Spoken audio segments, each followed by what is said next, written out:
ही का तमाम ये कम्बोज माल है, जैसा ही रंगो रूप है पैसा ही माल है।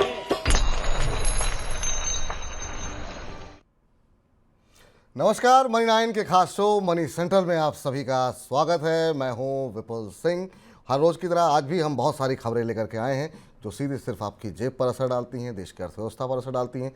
कैसे डालती हैं, क्या आने वाले समय में उसका क्या प्रभाव रहेगा, ये समझाने के लिए हर रोज़ की तरह हमारे साथ मनी 9 के संपादक अंशुमान तिवारी जी मौजूद हैं। अंशुमान सर, बहुत बहुत स्वागत है आपका। और हमारे साथ मौजूद हैं हमारे सहयोगी संदीप भी। और संदीप से आज एक खास विषय पर हम बातचीत करने वाले हैं। क्या विषय है, कार्यक्रम में बने रहिए, विस्तारपूर्वक चर्चा करेंगे। लेकिन आज के कार्यक्रम में क्या कुछ खास रहने वाला है, सबसे पहले अपने दर्शकों को हम ये बता दें कि आज हम बातचीत करेंगे अल नीनो के असर के बारे में। जी हाँ, किस तरीके से अल नीनो का असर अब दिखने लगा है, सबसे पहले आज विस्तार से इस पर बातचीत होगी। बैंकों में की मनमानी जो है वो होम लोन को लेकर के अब नहीं चलेगी, ऐसा क्या कुछ होने वाला है, डिटेल में चर्चा करेंगे अंशुमान सर के साथ ही साथ शुरुआत में ही पिट क्यों गया जियो फाइनेंशियल, काफ़ी उम्मीदें थी, गिरावट के पीछे कारण क्या है, डिटेल में होगी चर्चा। लैपटॉप इंपोर्ट को लेकर के जो बड़ा फैसला लिया गया है उससे क्या अमेरिका से रिश्ते बिगड़ेंगे, ये भी हम आज खबरों में शामिल करेंगे। पेट्रोल डीजल की महंगाई किस तरीके से लौटने वाली है, होगी डिटेल में चर्चा। साथ ही साथ ब्रिक्स में चीन ने चला है बड़ा दांव, क्या वो दांव है, इन तमाम विषयों पर आज डिटेल में चर्चा होगी। हमारे साथ आप बने रहिए कार्यक्रम में। शुरुआत करते हैं जिस तरीके से खरीफ फसलों को लेकर के खबरें आ रही हैं। जी हाँ, खरीफ फसलों पर मार पड़ने की आशंकाएं जताई जा रही हैं। दलहन, तिलहन और कपास की खेती पहले ही पिछले साल के मुकाबले पिछड़ी हुई है और कम बरसात की वजह से इन सभी फसलों की उपज प्रभावित हो सकती है। 18 अगस्त तक देश में दलहन का रकबा करीब 12 लाख हेक्टेयर पिछड़ा हुआ दर्ज किया गया है। इसी तरह तिलहन की खेती करीब 3 लाख हेक्टेयर और कपास की खेती करीब 2.5 लाख हेक्टेयर पिछड़ी है। हालांकि धान का रकबा पिछले साल के मुकाबले करीब 15 लाख हेक्टेयर आगे है, लेकिन कम बरसात की वजह से धान की खेती पर भी मार पड़ती हुई दिखाई दे सकती है। इसके अलावा जुलाई के दौरान देश भर में सामान्य से अत्यधिक मानसून की बरसात के बाद अगस्त का महीना सूखे की तरफ बढ़ रहा है और आशंका जताई जा रही है कि इस बार अगस्त के दौरान देश भर में बरसात की कमी 122 वर्षों में सबसे अधिक रह सकती है। मौसम विभाग के आंकड़े बताते हैं कि इस साल अगस्त के दौरान अब तक यानी 1 अगस्त से 17 अगस्त के दौरान देश भर में औसतन सिर्फ 90.7 मिलीमीटर बारिश हुई है, जो सामान्य के मुकाबले करीब 40% कम है। अगस्त के दौरान बरसात की रफ्तार को देखकर लग रहा है कि पूरे महीने के दौरान देश की औसत बरसात का आंकड़ा 180 मिलीलीटर के पार जाने की उम्मीद नहीं है। ऐसा हुआ तो 1901 के बाद अगस्त में सबसे कम बरसात होती हुई दिखाई देगी। सर, क्या ये स्थिति ज़्यादा गंभीर दिखाई दे रही है जिस तरीके के आंकड़े दिखाई दे रहे हैं? मानसून का ताज़ा आंकड़ा जो हमारे सामने है वो ये बता रहा है कि जुलाई से अगस्त में परिस्थिति पूरी तरह बदल गई है। जैसे आपको विपुल ने बताया कि जब से भारत में मानसून के या मौसम विभाग के आंकड़े आना शुरू हुए उसके बाद से पिछले 100 साल से ज़्यादा ऐसी परिस्थिति जब अगस्त सबसे सूखा रहा है। मानसून के सामान्य क्रम में भी अगस्त सबसे महत्वपूर्ण महीना माना जाता है, उस वजह से क्योंकि अगस्त तक बुवाई पूरी हो जाती है और उसके बाद धान की और बाकी फसलों की ईल्ड के लिए अगस्त की बारिश या अगस्त का मौसम सबसे महत्वपूर्ण होता है। 1 सितंबर के आसपास मानसून की विदाई शुरू हो जाती है और उसके बाद जो पीछे बचा हुआ मानसून है वो सितंबर के कुछ हिस्सों में बारिश करता है। अब इस चार्ट को अगर आप ध्यान से देखिए, जुलाई में अगर आपने आंकड़ा देखा होता तो जुलाई में अधिकांश हिस्से में आपको दिखाई दे रहा था बिल्कुल हरा रंग। अब आज भारत का एक बहुत बड़ा हिस्सा लार्ज डिफिशिएंट हिस्से में अगस्त में पहुंच गया है। एक मानसून में इतनी बड़ा बदलाव, और भारत के अधिकांश हिस्से में आपको पीला रंग दिखाई दे रहा है और लाल रंग का वो हिस्सा है जहां डिफिशियंसी काफ़ी ज़्यादा है। और जो बड़ा डिफिशिएंट हिस्सा है यही हिस्सा है जहां से बेहतर फसल आने की उम्मीद थी, और इसलिए खरीफ को लेकर कई तरीके की आशंकाएं दिख रही हैं। बुआई का आंकड़ा आपको विपुल ने बताया, आप देख चुके हैं। हमारे पास अभी जुलाई का आंकड़ा आया महंगाई का, जिसमें रिकॉर्ड महंगाई थी 7.44% की। अब सारी फसलें चौतरफा इस परिस्थिति में है कि जब फसल पकने का या फसल में ईल्ड का समय आ रहा है उस समय बारिश नहीं हो रही है या सूखे की परिस्थिति बनती दिख रही है। जब भी अल नीनो की भविष्यवाणी आना शुरू हुई थी जनवरी फरवरी से, तब से ये लगातार हम आपको बता रहे हैं मनी सेंट्रल में कि अगस्त के बाद अल नीनो का असर आना शुरू होगा, और ऐसा लगता है वो असर अब दिखने लगा है। सर, सबसे ज़्यादा खराब स्थिति किन फसलों को लेकर के दिखाई दे रही है? दलहन को लेकर विपुल ज़्यादा बड़ी समस्या है। करीब 10 से 12 लाख टन के आसपास की कमी दालों को लेकर हो सकती है। अब तो बुवाई पूरी हो गई है आमतौर पर, और दलहन का रकबा पिछले साल की तुलना में कम है, और सरकार के लिए बड़ी चुनौती है कि दालों की आपूर्ति पूरी दुनिया से आसानी से बढ़ाई नहीं जा सकती। तो दाल एक महत्वपूर्ण फैक्टर है जो महंगाई को बढ़ाएगा। इसके अलावा थोड़ा बहुत असर तिलहन की महंगाई को लेकर भी है। धान को लेकर उलझन बनी हुई है। ये पहला साल है काफ़ी समय बाद जब सरकार या विशेषज्ञ भी नहीं बता पा रहे हैं कि धान की पैदावार कितनी हुई है। हमने आपको बताया कि अक्टूबर का महीना क्रूशियल है, और अगर इस महीने में बारिश नहीं हुई, सूखे की परिस्थिति है, तो धान की पैदावार में भी, चावल की पैदावार पर भी असर हो सकता है। पर तात्कालिक तौर पर बुवाई के आधार पर अगर आप देखें तो दालें सबसे महत्वपूर्ण, सबसे बड़ी फॉल्ट लाइन है जहां महंगाई लंबी चल सकती है और अभी से लेकर अगली खरीफ तक चल सकती है, क्योंकि अब इसके बाद दालों की आपूर्ति होने की कोई संभावना नहीं है। तो फिलहाल अब आप लोगों को दाल महंगी होती हुई दिखाई दे सकती है, दालों की महंगाई आपको परेशान कर सकती है। लेकिन इधर प्याज की महंगाई को रोकने के लिए सरकार ने दिसंबर तक प्याज के निर्यात पर 40% टैक्स लगाने का फैसला किया है। शनिवार को इस सिलसिले में अधिसूचना जारी कर दी गई है। बीते एक महीने के दौरान प्याज की कीमतों में करीब 12% की तेजी आ चुकी है। 19 अगस्त को दिल्ली में औसत रिटेल भाव 37 रुपये प्रति किलो दर्ज किया गया है, जो कि एक महीने पहले 33 रुपये हुआ करता था। क्रिसिल की एक रिपोर्ट में कहा गया कि सितंबर में प्याज का भाव 70 रुपये प्रति किलो तक पहुंच सकता है। इसी आशंका को देखते हुए सरकार ने प्याज के निर्यात पर टैक्स लगा दिया है। इस साल अप्रैल-जून के दौरान देश से प्याज के निर्यात में 27% की बढ़ोतरी हुई है। इस दौरान देश से 6.30 लाख टन प्याज का एक्सपोर्ट हुआ है, जबकि पिछले साल इस दौरान 4.96 लाख टन प्याज का एक्सपोर्ट हुआ था। प्याज के निर्यात पर टैक्स लगने का प्याज कारोबारी विरोध भी कर रहे हैं, और सबसे बड़े प्याज उत्पादक राज्य महाराष्ट्र के कई जिलों में इसका विरोध देखने को मिल रहा है। आगे बढ़ते हैं, अगली खबर का रुख करते हैं। संयुक्त राष्ट्र के बाद 3 देशों ने भारत से चावल निर्यात पर लगाई पाबंदियों को हटाने की गुहार लगाई है। इंडोनेशिया, सिंगापुर और फिलीपींस ने भारत से निर्यात खोलने के लिए कहा है। ये तीनों देश अपनी ज़रूरत के लिए भारत से चावल का आयात करते हैं, लेकिन भारत ने जुलाई में गैर बासमती सफ़ेद चावल के निर्यात पर प्रतिबंध लगा दिया था। इस प्रतिबंध की वजह से ग्लोबल मार्केट में चावल की कीमतों में तेजी देखी जा रही है, और दुनिया के कई देश भारत से निर्यात खोलने की अब गुहार लगाते हुए दिखाई दे रहे हैं। सर, भारत के लिए कितनी बड़ी दुविधा है कि एक तरफ अगर निर्यात पे, एक्सपोर्ट पे रोक लगा दी गई तो घरेलू बाजार में कीमतें बढ़ सकती हैं, और बाहर का दबाव किस तरीके से देख रहे हैं आप इसे? भारत, पिछले साल तक हम इस पर चर्चा कर रहे थे और भारत की तरफ से भी कहा गया था कि वो दुनिया का बड़ा फूड सप्लायर है, पर अचानक एक साल में पूरी परिस्थिति बदल गई। भारत अपनी दोनों फसलों का निर्यात बंद कर दिया। गेहूं का तो निर्यात एक दूसरी परिस्थिति, पर चावल को लेकर दुनिया से दबाव बहुत ज़्यादा है। अभी हाल में ही यूनाइटेड नेशंस ने भारत सरकार से विशेष रूप से कहा कि वो करीब 2 लाख टन चावल का निर्यात भारत से खोले, क्योंकि यूनाइटेड नेशंस ने अपनी हाल की रिपोर्ट्स में कहा है, हम आपको बताते भी रहे हैं कि इस समय दुनिया में ग्लोब में हंगर की और फूड की सबसे बड़ी समस्या है। कोविड 2019 के बाद, 2020 के बाद, अंतर्राष्ट्रीय स्तर से रूस और यूक्रेन युद्ध के बाद बाजार में जो गेहूं और चावल और बाकी फसलों की आपूर्ति रुकी है, उसका असर पूरी दुनिया में खाद्य आपूर्ति पर पड़ा है और महंगाई बहुत ज़्यादा है। भारत की तरफ से भारत दुनिया में बड़ा चावल का एक्सपोर्टर है, करीब 40% हिस्सा रखता है दुनिया के चावल बाजार में, और इसलिए यूनाइटेड नेशंस ने अपने फूड प्रोग्राम के लिए भारत से फिर से चावल का निर्यात खोलने के लिए कहा है। दूसरी तरफ सिंगापुर की सरकार G2G लेवल पर बात कर रही है कि निर्यात खोला जाए। सरकार की दुविधा यह है कि अंतर्राष्ट्रीय स्तर पर भारत की छवि एक बड़े चावल सप्लायर के तौर पर और ह्यूमैनिटेरियन और फूड सप्लायर के तौर पर है, पर भारत में महंगाई 15 महीने के सबसे ऊंचे स्तर पर है, और ऐसी स्थिति में चुनाव सामने है तो भारत सरकार पहले वोटरों को देखेगी या अंतर्राष्ट्रीय स्तर पर अनाज बेचेगी, आपूर्ति करेगी। इस दुविधा के बीच सरकार फंसी हुई है। स्पष्ट रूप से सरकार की तरफ से कुछ नहीं कहा गया, लेकिन चावल की कमी, दुनिया के बाजार में चावल की कीमतों में बढ़ोतरी भारत के अंतर्राष्ट्रीय अभियानों की और उसकी छवि को लेकर चुनौती ज़रूर बनेगी। निश्चित रूप से भारत के लिए अब चुनौती और दुविधा दोनों की स्थिति यहाँ पर बनती हुई दिखाई दे रही है। इधर आरबीआई होम लोन ग्राहकों को एक और बड़ी राहत देने जा रहा है। केंद्रीय बैंक ने बैंकों से ब्याज दर तय करते वक्त ग्राहकों को ब्याज दर को फ्लोटिंग या फिक्स्ड रखने का विकल्प उपलब्ध कराने को कहा है। बैंक अब ग्राहकों को ईएमआई बढ़ाने या ऋण की अवधि बढ़ाने का विकल्प देंगे। ग्राहक की सहमति पर ही बैंक ईएमआई या ऋण अवधि में इजाफा कर सकेंगे। इसके अलावा बैंकों को ईएमआई या कर्ज की अवधि बढ़ने की सूचना ग्राहकों को तुरंत देनी होगी। इतना ही नहीं, कर्ज के लिए ब्याज दर को फ्लोटिंग से फिक्स में बदलने के लिए लागू सभी शुल्कों की जानकारी भी पारदर्शिता के साथ देनी होगी। सर, इस पर हमने विस्तारपूर्वक आपने लोगों को बताया भी था जब पहली बार इस बारे में चर्चा हुई थी। ये व्यवस्था काम किस तरीके से करेगी?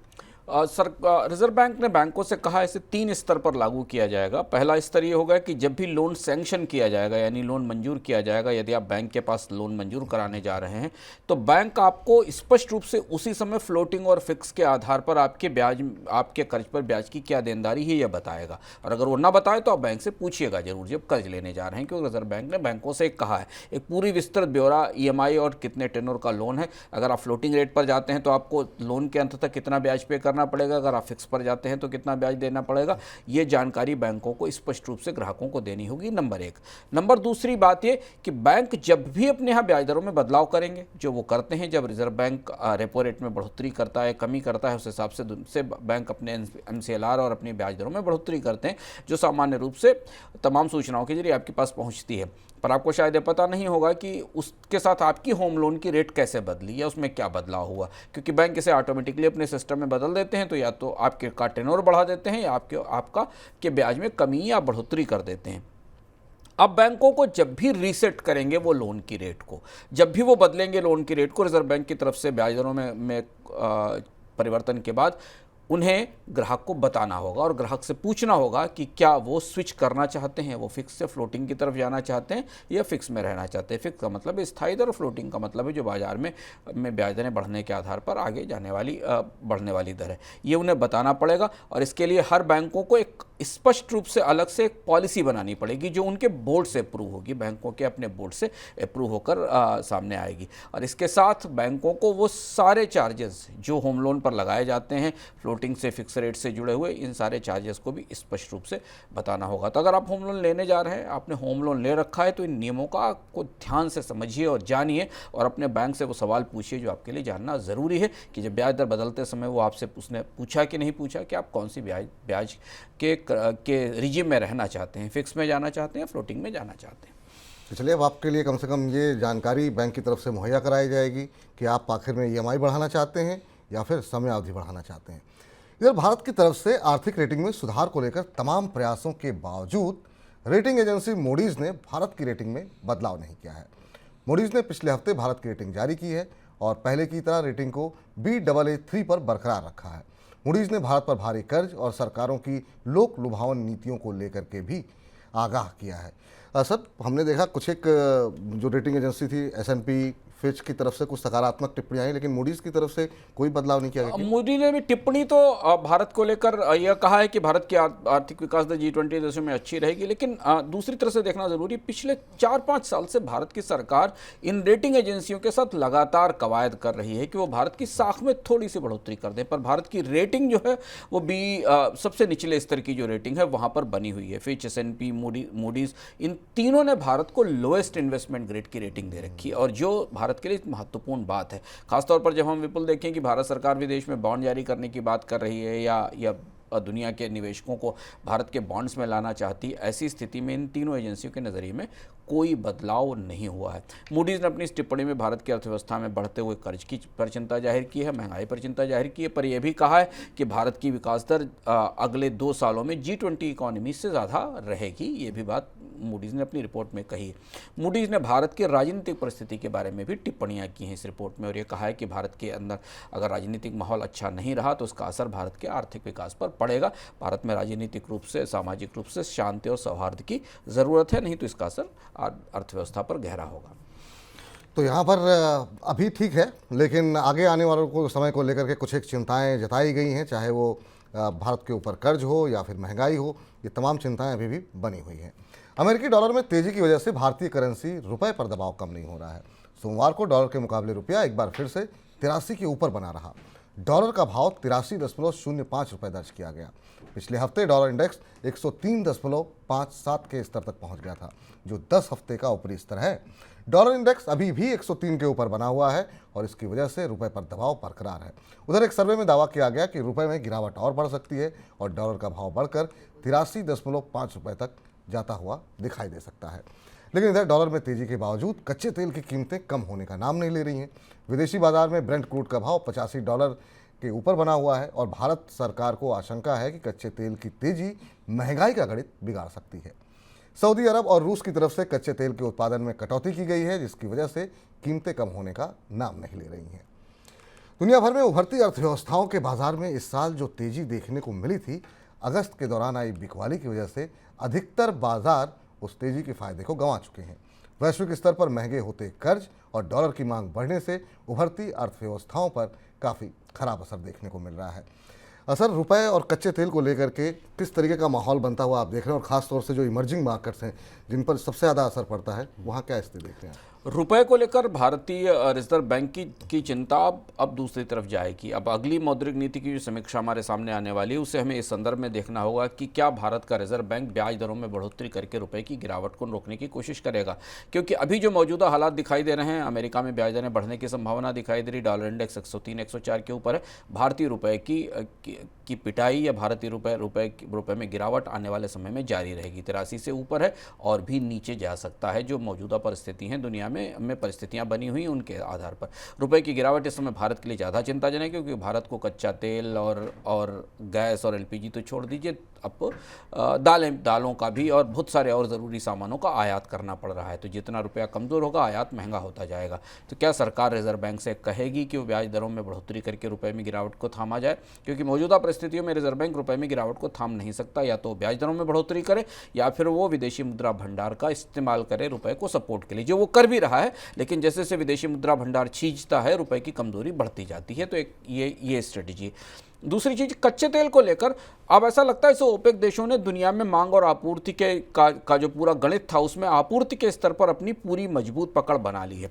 क्योंकि हम चीन से अर्थव्यवस्था में गिरावट की खबरें आती देख रहे हैं, संकट जैसी परिस्थितियां आती देख रहे हैं, दुनिया के बाजारों में भी उतनी मांग नहीं है, लेकिन कच्चे तेल की कीमतें $85 से ऊपर बनी हुई हैं। और इसलिए आज ऐसा हुआ जब पिछले 2 दिनों के अंदर की केंद्र सरकार को भी कच्चे तेल की कीमतों में बढ़ोतरी की चिंता जताने लगी। और ये हुआ कि $90 और $95 के पर बैरल के आसपास कच्चे तेल की कीमतें पहुंच सकती हैं। ध्यान रखिए, कच्चा तेल अगर 85-86 भी है तो कमजोर 83 और 84 रुपए के कमजोर रुपए के साथ भारत के लिए वो बहुत महंगा पड़ता है। तो भारत के लिए विदेश के मोर्चे से 2 अलग अलग चुनौतियां हैं, कच्चा तेल महंगा होना और रुपए का कमजोर होना। ये डबल वहमी है, दोहरी मुसीबत है जो सामने दिखाई दे रही।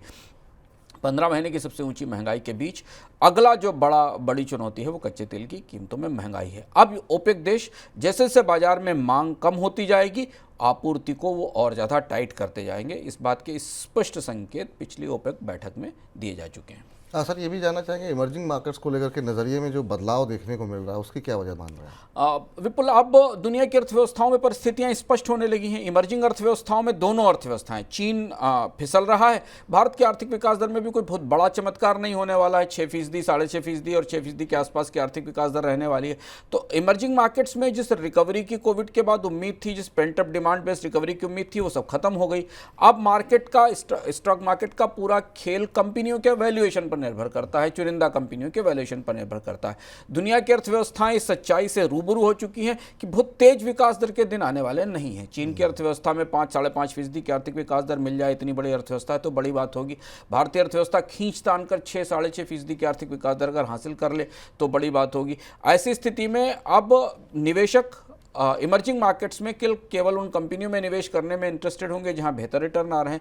दूसरी चीज़ है कि ब्याज दरों में बढ़ोतरी की ये लड़ाई लंबी चल सकती है, जैसा दिख रहा है महंगाई के कारण और अमेरिका में ब्याज दरों में बढ़ोतरी के कारण। तो जो एडवांटेज था भारतीय इमर्जिंग बाजारों का, वो भी कम हो रहा है, क्योंकि जो रिटर्न्स हैं अमेरिका के बाजारों में, खासतौर से डेट इंस्ट्रूमेंट्स में रिटर्न्स वो बेहतर हो रहे हैं। इसलिए हमें आने वाले समय में इमर्जिंग मार्केट्स के में एक बड़ा शिफ्ट दिखाई देगा। बिकवाली भी हमें आती दिखाई दे रही है। चाइना के बाजार से निवेशक निकलकर जापान के बाजार में इन्वेस्ट करना शुरू कर रहे हैं। भारतीय बाजार में कॉर्पोरेट बेस्ड या वैल्यूएशन बेस्ड तो बाइंग होगी, लेकिन ओवरऑल जो अर्थव्यवस्था की बड़ी तस्वीर है उसमें अभी निवेशक इंतजार करेंगे कोई बड़ा दांव लगाने से पहले, क्योंकि भारतीय अर्थव्यवस्था में कई सारी दरारें, कई सारे दबाव के बिंदु में दिखाई दे रहे हैं, जिन पर हमने भी आपसे चर्चा की। उसमें महंगाई है, उसमें कच्चे तेल की कीमतें हैं, उसमें ख़राब मानसून एलिनो का असर है। और शायद यही वजह है कि मूडीज़ या बाकी एजेंसियां भारत की साख को लेकर अभी भी बेहद सतर्क हैं, वो इसमें कोई बदलाव नहीं कर रही हैं। और शायद यही वजह है कि शेयर बाज़ार भी जिस तरीके से हम देख रहे हैं कि लगातार एक दायरे में ही कामकाज कर रहा है या फिर नकारात्मक रुख दिखाता हुआ दिखाई दे रहा है। इधर देश में एक तरफ सस्ते घर और छोटी कारों की मांग लगातार घट रही है, दूसरी तरफ लग्जरी घर और महंगी गाड़ियों की डिमांड में जोरदार बढ़ोतरी देखने को मिल रही है। इस साल जनवरी से लग्जरी घरों की डिमांड में 130% की बढ़ोतरी दर्ज की गई। हैदराबाद में तो डिमांड 14 गुना बढ़ी है और दिल्ली एनसीआर में मांग 3 से 4 गुना ज़्यादा दर्ज की गई। दूसरी तरफ महंगी कारों की मांग को देखते हुए कार कंपनियों ने भी कार उत्पादन को लेकर के अपनी रणनीति बदल दी है। अब कार कंपनियां ज़्यादातर 10 से 20 लाख रुपए की कारों के उत्पादन पर फोकस कर रही हैं। सर, हाउसिंग और कार मार्केट की जो स्थिति दिखाई दे रही है, ये अर्थव्यवस्था की कैसी तस्वीर पेश करती दिखाई दे रही है? अब हाउसिंग और कार मार्केट, जैसे हम बार बार मनी सेंट्रल में और इकोनॉमिका में चर्चा कर रहे थे, देखिए स्थितियां स्पष्ट होकर उस तरफ जाने लगी जैसा लग रहा था। भारत का हाउसिंग और कार मार्केट अब पूरी तरह प्रीमियमाइजेशन की तरफ जा रहा है, प्रीमियम की तरफ जा रहा है। ना तो सस्ती कारें खरीदने वाले लोग बाजार में हैं, ना सस्ते मकान खरीदने वाले, जिनको हम अफोर्डेबल हाउसिंग की बात कहते हैं। जो ताजी आंकड़े आए सीबीआरई की रिपोर्ट के आधार पर, उसमें 1 करोड़ से 5 करोड़ और उससे ऊपर के मकानों की बिक्री तेजी से बढ़ी। हैदराबाद एक उभरता हुआ बाजार है जहां बहुत तेजी से बढ़ रहा है। बैंगलोर के मार्केट में भी बिक्री बढ़ी। अब आपको आंकड़े में ग्रोथ का आंकड़ा 3 अंकों में दिखाई देगा, 100% की ग्रोथ का, पर नंबर यूनिट्स का बहुत कम है। अब से दिल्ली के बाजार में 1000 मकान बिकते हैं, 300 साढ़े 300 मकान बैंगलोर में बिकते हैं। मतलब पूरे साल भर के अंदर 1-2 लाख मकान 1 करोड़ और 5 करोड़ से ऊपर के बिकते हैं। यानी ये बहुत छोटा सा बाजार है, और ये बाजार हमेशा भारतीय अर्थव्यवस्था में वैसे भी महंगे मकानों की बिक्री पहले भी होती रही थी। पर भारत का हाउसिंग मार्केट इसके लिए नहीं था। भारत का हाउसिंग मार्केट अफोर्डेबल हाउसिंग के लिए था, उन लोगों के लिए था जो किराए का मकान छोड़कर अपना मकान लेना चाहते हैं, 35-40 लाख 50 लाख रुपए वाला। इस बाजार में बिल्डर्स और डेवलपर्स को यह सच्चाई समझ में आ गई है कि एक तो महंगाई बहुत ज़्यादा है, कीमतें महंगी हैं, मकान खरीदने वाले कम हैं, और दूसरा ब्याज दरों में बढ़ोतरी हो रही है। दोनों ही परिस्थितियों में अफोर्डेबल हाउसिंग का मार्केट सिकुड़ गया। लगभग यही ऐसी ही तस्वीर हमें ऑटोमोबाइल मार्केट से दिखाई देती है। कार कंपनियां इस बात सच्चाई को स्वीकार कर चुकी हैं कि आने वाले 1-2 साल में, 3 साल में, जब तक भारत में आय नहीं बढ़ती, लोगों की कमाई नहीं बढ़ती, 10 से 20 लाख रुपए की कारों का सेगमेंट ही प्राइम सेगमेंट होगा, सबसे महत्वपूर्ण सेगमेंट होगा, जहां सबसे ज़्यादा कारें बिकेंगी। हमने आपको पिछले हफ्ते बताया था कि मारुति भी, जो देश की छोटी कार की सबसे बड़ी कंपनी है, वो भी अपने नेक्सा ब्रांड का विस्तार करने जा रही है अगले 2 साल के अंदर, जो उसका प्रीमियम ब्रांड है, और ज़्यादातर शोरूम जो कंपनी खोलेगी वो नेक्सा से जुड़ी हुई होगी। तो यानी मार्केट में स्पष्ट रूप से जिसका जो आर्थिक रूप से जिस हम के शेप रिकवरी की बात करते हैं, वो स्पष्ट रूप से दिखाई दे रहा है। 10 से 20 लाख रुपए की कारें बिकेंगी और 1 करोड़ रुपए से ऊपर के मकान बिकेंगे। अधिक आय वाले लोगों के लिए, ज़्यादातर लोग जो इन सेगमेंट में कारें या मकान खरीदते हैं, वो अपनी दूसरी तीसरी बाइंग कर रहे होते हैं। भारत का जो फर्स्ट टाइम बायर है, जिससे पहली बार कार या मकान खरीदना, वो कहीं इस कोविड की बीमारी के बाद बहुत पीछे छूटता दिखाई दे रहा है। तो जो मध्यम वर्ग है वो अपनी परेशानियों में उलझा हुआ है। उसके लिए फ़िलहाल अब घर और गाड़ी जैसी जगहों पर पहुंच पाना, या उनके लिए अब तो कंपनियां भी एक तरीके से कह रही हैं कि भैया आपके लिए अभी हम कुछ नहीं बना रहे हैं। इधर रिलायंस इंडस्ट्रीज से अलग हुई फाइनेंशियल सर्विस इकाई जियो फाइनेंशियल सर्विसेज का शेयर बुधवार को शेयर बाजार में लिस्ट हो गया। कंपनी ने लिस्ट होने के लिए 261.85 रुपये का भाव तय किया था, लेकिन सोमवार को बीएसई पर इसकी लिस्टिंग 265 रुपये और एनएसई पर 262 रुपये पर हुई। दोनों ही एक्सचेंजों पर लिस्टिंग के बाद शेयर में गिरावट देखने को मिली। सोमवार को शुरुआती कारोबार में कंपनी का जो बाजार मूल्य, मार्केट कैप है, वो 1.59 लाख करोड़ रुपये रहा। इस पर बातचीत करने के लिए संदीप हमारे साथ, हमारे सहयोगी जुड़ चुके हैं। संदीप, आपसे जानना चाहेंगे कि आखिर में बहुत उत्साहवर्धक नज़रिया देखने को नहीं मिला, वजह क्या रही आज की पिटाई की, और लोअर सर्किट लग गया? बिल्कुल, जैसे आपने कहा कि 261 रुपये 85 पैसे ये डिराइव्ड प्राइस था, और एनएसई पर 262 रुपये पर शेयर खुला, और 262 रुपये 5 पैसे यहीं पर टॉप बन गया। यानी कि जहां खुला वहीं पे टॉप बन गया, और उसके बाद शेयर में गिरावट देखने को मिली। जैसे आपने कहा कि 5% का जो लोअर सर्किट है वो भी इस स्टॉक में लग गया। अनुमान जैसा था वैसी लिस्टिंग हुई नहीं है, ठंडी लिस्टिंग रही है। 300 रुपये तक के भी प्राइस एक्सपेक्ट किए जा रहे थे कि वहां तक की शेयर जा सकता है, लेकिन वैसा हुआ नहीं। उसके विपरीत तो नीचे का जो सर्किट है वो कहीं ना कहीं लगता हुआ दिखा है। इसकी 2-3 वजह है जिस वजह से हमने देखा कि लिस्टिंग इतनी ठंडी रही है, उसमें खास रिस्पॉन्स नहीं देखने को मिला। पहली बात तो ये है कि कई ऐसे शेयर होल्डर्स हैं जो कि रिलायंस इंडस्ट्रीज में निवेशित थे, उनको जियो फाइनेंशियल सर्विसेज यानी जेएफएसएल के शेयर मिले। उसमें खासतौर पे आप पैसिव फंड्स की बात कर सकते हैं। उनको केवल रिलायंस की बिजनेस में रहना है, उनको फाइनेंशियल सर्विसेज में किसी भी तरह का कोई एक्सपोजर नहीं चाहिए, उनका कोई इंटरेस्ट नहीं था। तो उनके लिए तो केवल ये एक वैल्यू अनलॉकिंग थी, जो भाव उनको मिला उस भाव पे उन्होंने निकलना पसंद किया या फिर मुनाफा वसूली करना पसंद किया।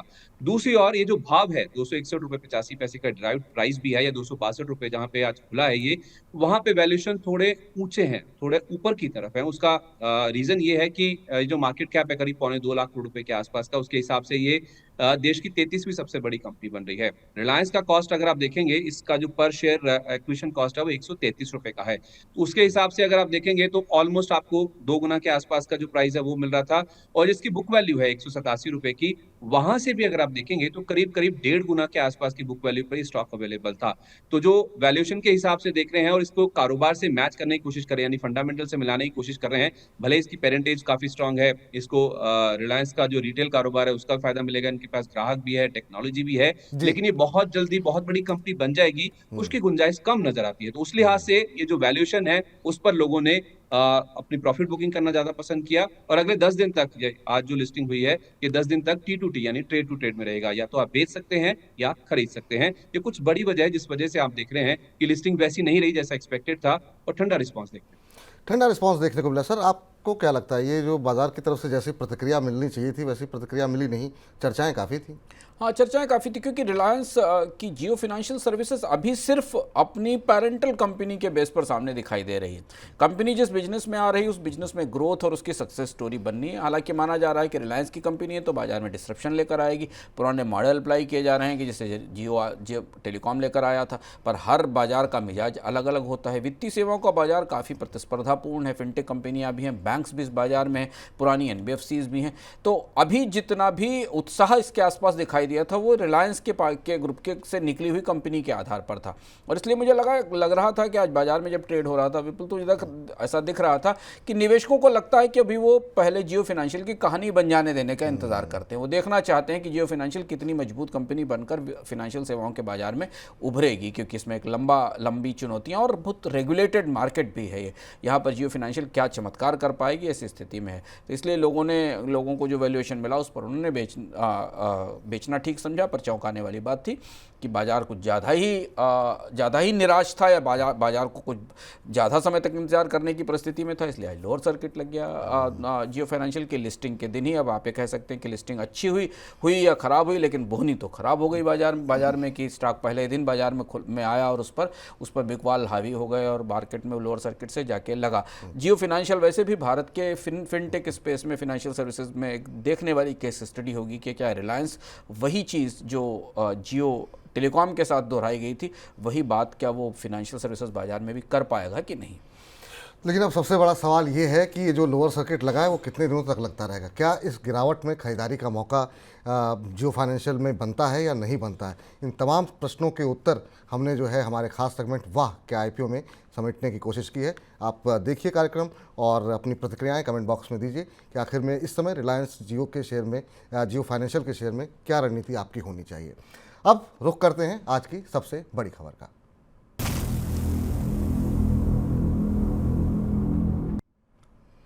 भारत की तरफ से कंप्यूटर, लैपटॉप और टैब के आयात पर रोक लगाए जाने के फैसले का दुनिया भर में विरोध हो रहा है, और टेक कंपनियां अपनी सरकारों पर दबाव बना रही हैं कि भारत से रोक हटाने को कहे। रिपोर्ट में यह भी कहा गया कि अमेरिका की दिग्गज टेक कंपनियों यानी कि अमेजन और गूगल ने अपनी सरकार से कहा है कि वो भारत पर दबाव बनाए और आयात पर रोक वापस लेने को कहे। आशंका ये भी जताई जा रही है कि भारत के इस फैसले के खिलाफ कई देश WTO में याचिका दाखिल कर सकते हैं। सर, इस फैसला ले लिया गया, लेकिन कितनी बड़ी मुश्किलें भारत के लिए खड़ी हो सकती हैं, क्योंकि अब तो बड़ी बड़ी दिग्गज कंपनियां भी विरोध कर रही हैं। भारत की ट्रेड कूटनीति के लिए या व्यापार कूटनीति के लिए फैसला बड़ा झटका है, और सरकार को तत्काल समझ में आ भी गया था विपुल, इसलिए इसको नोटिफिकेशन जारी करने के बाद इसका अमल कुछ समय के लिए रोक दिया गया। पर अब पूरी दुनिया में भारत के इस कदम के खिलाफ एक बड़ा माहौल बनने लगा है। सबसे पहले अमेरिका से लेते हैं, बल्कि क्योंकि इससे लेकर भारत और अमेरिका के रिश्तों के, व्यापारिक रिश्तों के बीच में स्पष्ट रूप से तनाव आता दिख रहा है। और ये फैसला तब हुआ जब अभी हाल में भारतीय प्रधानमंत्री अमेरिका से लौटे थे और WTO में और भारत और अमेरिका के विवादों को अलग से निस्तारण पर सहमति बनी थी और विवाद खत्म भी हुए थे। अमेरिका की जो प्रमुख टेलीकॉम और IT कंपनियां और एसोसिएशंस हैं, जिसमें यूनाइटेड स्टेट की टेक्नोलॉजी एसोसिएशन है, वहाँ की बिजनेस एसोसिएशन है, इसने अमेरिका के कॉमर्स विभाग से, जिसको कि US स्टेट रिप्रेजेंटेटिव विभाग कहा है, उससे स्पष्ट रूप से कहा है कि उन्हें अपनी पूरी ताकत का इस्तेमाल करके भारत सरकार में भारत से बात करनी चाहिए कि वो ये प्रतिबंध ना लगाएं। ये नया किस्म, उनका कहना है, शब्द बड़े सख्त हैं, उनका कहना है कि नए किस्म की लाइसेंसिंग है और इसके बाद Bharat global IT supply chain से बाहर निकल सकता है, क्योंकि ग्लोबल IT सप्लाई चेन में भारत को प्रवेश नहीं मिलेगा। उनका मानना यह है कि भारत सरकार जानबूझकर नॉन टैरिफ बैरियर्स क्रिएट कर रही है, ऐसी बाधाएं क्रिएट कर रही है जिससे बाजार में विदेश का सामान ना आ सके। इससे दोनों तरफ रिएक्शन हुए बिल्कुल। पहला रिएक्शन तो हमने भारत की कंपनियों की तरफ से देखा, उनका काफ़ी दबाव था, उन्होंने शिकायतें की कि कैसे लाइसेंस लागू होंगे, तो सरकार को इसे बढ़ाना पड़ा। अब अंतर्राष्ट्रीय स्तर के ऊपर भी ये जो लाइसेंसिंग परमिट की बात है अमेरिका की तरफ से, क्योंकि अमेरिका की बड़ी और प्रमुख कंपनियां हैं जो भारतीय बाजार में निवेश भी करती हैं और भारत से में अपने सामानों की असेंबलिंग करती हैं, बनाती भी हैं। अब ये मामला दूसरी चीज़ जो देखने वाली होगी कि क्या ये कंपनियाँ इस स्तर तक जाएंगी या इनकी सरकारें इस स्तर तक जाएंगी, किसे लेकर वो WTO में इस फैसले को चुनौती दें। फिलहाल सरकार की तरफ से भी नहीं कहा गया है। 3 अगस्त को नोटिफिकेशन आया था, उसके बाद DGFT का कहना था कि सिक्योरिटी कंसर्न के कारण इसे लगाया गया है, लेकिन अगर दबाव बढ़ता रहा तो शायद ये प्रतिबंध को लागू करने पर लगा प्रतिबंध या लाइसेंसिंग पर लगा प्रतिबंध थोड़े समय के लिए और बढ़ाया जा सकता है। तो चलिए अब आगे इसमें जो भी डेवलपमेंट होगा बहुत विस्तारपूर्वक हम आगे भी इस पर डिस्कशन करते रहेंगे। लेकिन इस बीच भारत के साथ आसियान देशों के साथ 2010 में हुए मुक्त व्यापार समझौते पर आज इंडोनेशिया में समीक्षा हो रही है। 10 देशों के संगठन आसियान के साथ हुए इस समझौते की समीक्षा के लिए भारत ने पेशकश की थी। भारत का तर्क ये है कि इस समझौते की वजह से भारतीय निर्यात को लाभ नहीं हुआ, जबकि आसियान देशों से भारत में आयात बढ़ गया। अब भारत इस समझौते में बदलाव के लिए दबाव बना रहा है। सर, क्या भारत इस समझौते से बाहर निकल पाएगा? 2010 में समझौता हुआ था और भारत के शुरुआती फ्री ट्रेड एग्रीमेंट्स में किसी ट्रेड ब्लॉक के साथ हुए समझौतों में सबसे महत्वपूर्ण समझौता था। और जब तक नए समझौते नहीं आए अभी भी इस समझौते को एक किस्म का मॉडल समझौता माना जाता है। वित्त मंत्रालय के जो अपने आकलन है, वाणिज्य मंत्रालय के जो अपने आकलन है, इससे पहले आर्थिक समीक्षा रिपोर्ट्स में भी सरकार की तरफ से माना गया कि भारत का सबसे सफल आर्थिक समझौता था, जिसमें कि भारत के कारोबार को और भारत के विदेश व्यापार को इससे बढ़ावा मिला। लेकिन पिछले कुछ वर्षों में इसमें इस तरीके की परिस्थितियां बनती दिखाई दे रही हैं। ऐसा सरकार का कहना है कि भारत के निर्यातकों को बाजार नहीं मिला। इसमें जापान का उल्लेख खासतौर पर आ रहा है। भारत के निर्यातक भारत उन बाजारों में प्रवेश नहीं कर पा रहे हैं, जबकि आसियान देश जो इसके सदस्य हैं उन्हें भारत के बाजार में प्रवेश का काफ़ी मौका मिल रहा है। आमतौर पर वैसे भी लंबा समय होगा 2010 के बाद, हम आज 2023 में हैं तो 12-13 साल हो गए हैं और इस समझौते की समीक्षा होनी चाहिए। पर समझौते की समीक्षा से पहले भारत सरकार की तरफ से कोई जो रुख आए, जो बयान आए, वो थोड़े सख्त थे और उनसे इस बात की संभावना बनती दिखाई दी कि क्या भारत इस समझौते को रद्द करेगा, इससे बाहर निकलेगा।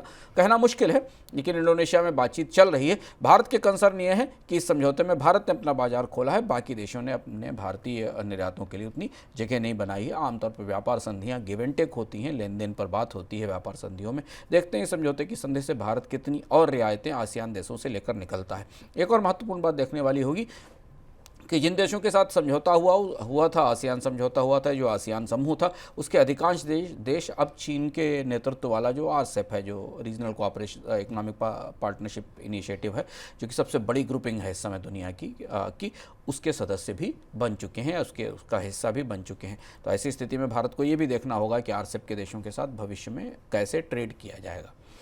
जी, और इस बीच एक और खबर है। भारत और चीन, रूस, दक्षिण अफ्रीका और ब्राज़ील के संगठन ब्रिक्स की मंगलवार से दक्षिण अफ्रीका में बैठक होने जा रही है। भारत की तरफ से प्रधानमंत्री नरेंद्र मोदी इस बैठक में भाग लेंगे। माना यह जा रहा है कि इस संगठन में चीन कुछ और देशों को शामिल करने का दबाव बना रहा है। खबरें इस तरह की भी हैं कि चीन इस संगठन में पाकिस्तान को भी शामिल कराना चाहता है। ब्रिक्स देशों में दुनिया भर की कुल जनसंख्या का करीब 42% हिस्सा रहता है और दुनिया की कुल GDP में इन देशों का 23% योगदान है। सर, ब्रिक्स के विस्तार का कूटनीतिक मतलब आप क्या देख रहे हैं और इस पर दबाव किस पर ज़्यादा पड़ता हुआ दिखाई देगा? ये बैठक आने वाले 1-2 दिनों में सबसे ज़्यादा सुर्खियां बटोरेगी, क्योंकि इस बैठक में दुनिया के कई राष्ट्राध्यक्ष शामिल होंगे। पुतिन तो नहीं जाएंगे, पर भारत के राष्ट्राध्यक्ष और चीन के राष्ट्राध्यक्ष के जाने की संभावना है, जोहान्सबर्ग में। ब्रिक्स की लंबे समय बाद एक बैठक हो रही है, जहाँ चीन अमेरिका के बढ़ते दबदबे को देखते हुए ब्रिक्स के मंच को अपनी ताकत बढ़ाने के लिए इस्तेमाल करना चाहता है। और उसका तरीका ये जिस चर्चा में है, जिस पर भारत को आपत्ति है, और हमें देखना होगा कि ब्रिक्स के मंच पर भारत और चीन एक दूसरे को कैसे काउंटर करेंगे। इस मंच पर चीन की कोशिश ये है कि ब्रिक्स के सदस्यों की संख्या बढ़ाई जाए। करीब करीब 18-19 देश अलग अलग ब्रिक्स के सदस्य बनने की राह में हैं, जिसमें एक महत्वपूर्ण बात जो निकल कर आ रही है वो सऊदी अरब और पाकिस्तान को लेकर आ रही। ऐसा माना जा रहा है कि चीन इस ग्रुपिंग में सऊदी अरब और पाकिस्तान को भी शामिल कराना चाहता है। बेलारूस ने भी अपनी एप्लीकेशन भेजी है जिसमें रूस का शायद दबाव है बेलारूस को शामिल कराने का। इस परिस्थिति में भारत भी एक दो सदस्यों को लाने की कोशिश कर रहा है। लेकिन सबसे महत्वपूर्ण बात देखने वाली होगी कि क्या पाकिस्तान इसका सदस्य बनता है, क्योंकि जो 40 अलग अलग देश जो चाहते हैं कि ब्रिक्स के में आए, वो उसमें से कई देश, प्रमुख देश चीन के साथ जुड़े हुए हैं, चीन के प्रभाव वाले देश हैं, जिन्हें चीन ने जिनकी अर्थव्यवस्था में बड़ा निवेश कर रखा है। अगर इन देशों के आने के साथ और पाकिस्तान के आने के बाद ब्रिक्स की ग्रुपिंग चीन के नियंत्रण में चली गई तो ये चुनौती की बात होगी। इसलिए कूटनीतिक रूप से इस बैठक को लेकर, ब्रिक्स की ताज़ा बैठक को लेकर काफ़ी उत्सुकता है। पाकिस्तान ने ये कहा है कि भारत उसकी सदस्यता ब्रिक्स में उसे सदस्यता के लिए रोक रहा है। चीन का रुख देखने के काबिल होगा। और दूसरी भी बात है कि चीन की अर्थव्यवस्था में ताजी मंदी और गिरावट के बीच चीन की तरफ से इस सम्मेलन में कहा क्या जाता है दुनिया की अर्थव्यवस्था के लिए।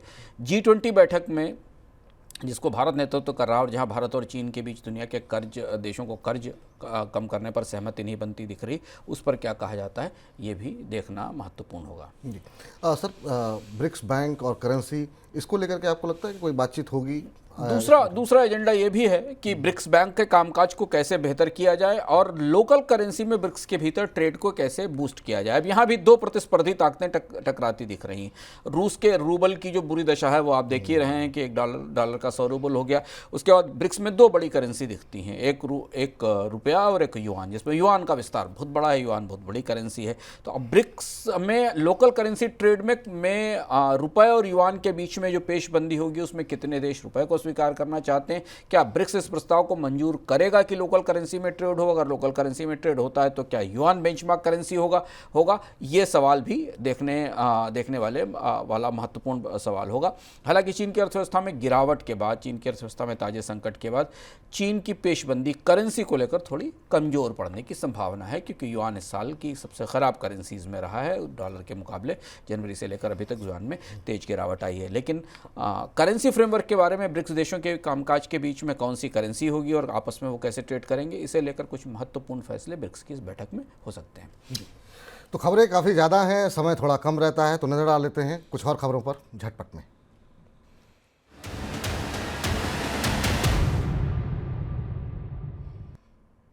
अगर कोई कर्मचारी कंपनी के दिए मकान में रहता है तो आने वाले दिनों में उसको कंपनी की तरफ से दिए जाने वाले वेतन में बढ़ोतरी हो सकती है। आयकर विभाग ने शुक्रवार को नियम में बदलाव किया है कि जिसके तहत कोई कर्मचारी अगर कंपनी के मकान में रहता है तो 40 लाख से ज़्यादा आबादी वाले शहरों में मकान के किराए को उसके वेतन का 10% हिस्सा माना जाएगा। पहले 15% का नियम था, यानी कर्मचारी के टेक होम सैलरी में बढ़ोतरी देखने को मिल सकती है। इसके अलावा एजुकेशन टेक्नोलॉजी कंपनी बायजूस ने कर्मचारियों की छटनी का सिलसिला थमने का फिलहाल नाम नहीं ले रहा है। कंपनी ने 100 और कर्मचारियों को नौकरी से निकाल दिया है। कंपनी की तरफ से 100 कर्मचारियों को निकालने की पुष्टि की गई है। हालांकि ये भी बताया गया कि कंपनी ने 200 कर्मचारियों की भर्ती भी की है। कंपनी ने हाल ही में अपने बोर्ड की सलाहकार समिति में SBI के पूर्व चेयरमैन रजनीश कुमार और इन्फोसिस के पूर्व CFO मोहनदास पाई की नियुक्ति की है। चालू वित्त वर्ष 2023-24 के लिए करीब 5.5 करोड़ आयकर दाताओं ने कई नई टैक्स व्यवस्था का चुनाव किया है। राजस्व विभाग के प्रारंभिक अनुमान में ये जानकारी दी गई है।